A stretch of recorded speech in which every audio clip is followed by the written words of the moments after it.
Hash, hashtag, number, pound, octothorpe, tic-tac. You've definitely seen this symbol, even if you call it by different names. Chess players have used it to refer to checkmate, musicians have used it to refer to a sharp musical note, coders, well, for coding. And most of us have used it for hashtagging our way through the internet. But did you know that the symbol for hashtag was originally used to measure weight? So where did this symbol come from and how did it become the infamous hashtag that we now see today? This symbol goes way back to ancient Rome. The Romans used the term libra pondo, which literally translates to pound in weight. Its short form, lowercase l and lowercase b, called pound, is still this very day used by doctors as a means for measuring weight. To avoid confusing the lowercase l with the number 1, over time the abbreviation LB began to be written with a line through it. In the 17th century, Sir Isaac Newton began using it a lot in his peculiar writing as a measurement for weight.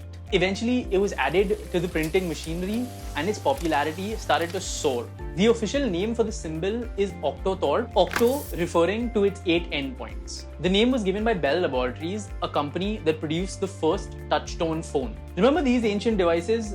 I think we used to call them what was the line again? What is it? A landline. Did I say that right? In the mid-1960s, Bell Laboratories innovated these phones that had dial buttons. These replaced the ones with the rotary dials. The new technology had a grid system for numbers.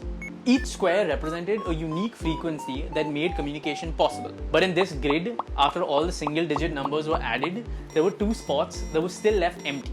So, Bell Laboratories sent out researchers to figure out which symbols should occupy these 2 vacant spaces. The results made way for the asterisks and for what was called the octothorpe on the bottom line on the sides of 0. And these 2 symbols haven't moved from those spots till today. See, there's a reason for that. The octothorpe symbol already had its place on the QWERTY keyboard way before it made its way to the phone. This made it an important symbol for connecting it to computers. Those of us who are old enough to know, not me, other people, know the importance of this symbol when making automated calls or receiving automated messages. So, how did hashtag become arguably the most trending symbol ever? It's all thanks to this guy. On August 23rd, 2007, Chris Messina pitched an idea to Twitter. How do you feel about using the hashtag for groups?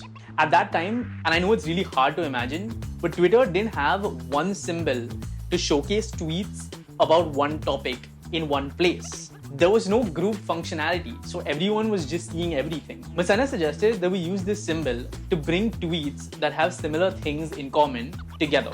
He said, I wanted to offer a simple way for the Twitter community to organize itself. Twitter didn't support groups, so I figured the next best thing was to use the text of a tweet to indicate topicality. But guess what?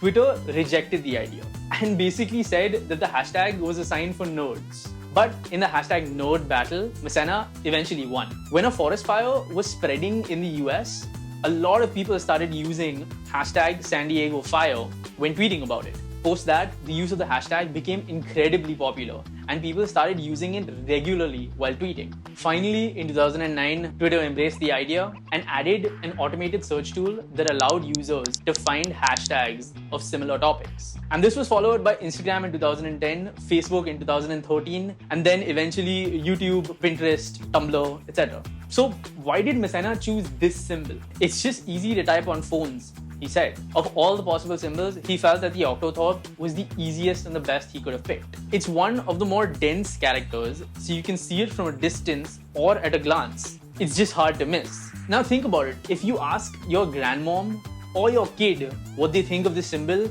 you'll get widely different answers. But one thing is for certain. In a few years, our creative use of this symbol will be cemented in the minds of all for really, really long.